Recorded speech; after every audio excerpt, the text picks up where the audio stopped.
साथियों नमस्कार। मैं कमल शुक्ला। साथियों स्थिति बड़ी भयावह है। हमारा छत्तीसगढ़ प्रदेश ही नहीं, पूरा देश और पूरे विश्व में कोरोना की महामारी फैली हुई है। ऐसे में हमारी छत्तीसगढ़ सरकार राम वन गमन पथ के नाम पर करोड़ अरबों रुपया असमय बेवजह फूकने जा रही है, जबकि अस्पतालों में मरीजों के लिए व्यवस्था नहीं है, बेड नहीं है।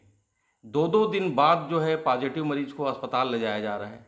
एम्बुलेंस की व्यवस्था नहीं है, उनके दवाई की व्यवस्था नहीं है, डॉक्टर की व्यवस्था नहीं है। यहाँ तक कि आज तो अंबेडकर हॉस्पिटल का जो रिपोर्ट आया है, लाइव वहाँ से प्रसारित हुआ कि 2:30-3 बजे तक वहाँ के मरीजों को ना नाश्ता मिला था, ना खाना मिला था।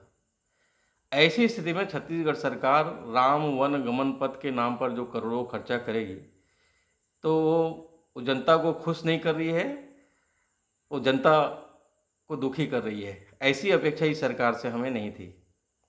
और ये केवल इसलिए कि बीजेपी चूँकि भाजपा चूँकि राम के नाम पर राजनीति कर रही है, तो उस राजनीति का जवाब छत्तीसगढ़ की जनता के हक के पैसे से अगर इस तरह से किया जाएगा तो ये बहुत गलत है। अगर ऐसा करना भी है तो ये समय मैं सोचता हूँ उचित नहीं है। ये महामारी का समय है।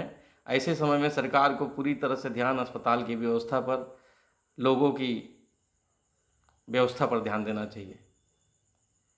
मगर यह सरकार भी केंद्र के मोदी सरकार के रास्ते पर चल रही है। मुसलमानों को खुश करने के लिए इन्होंने हज हाउस की भी घोषणा की है।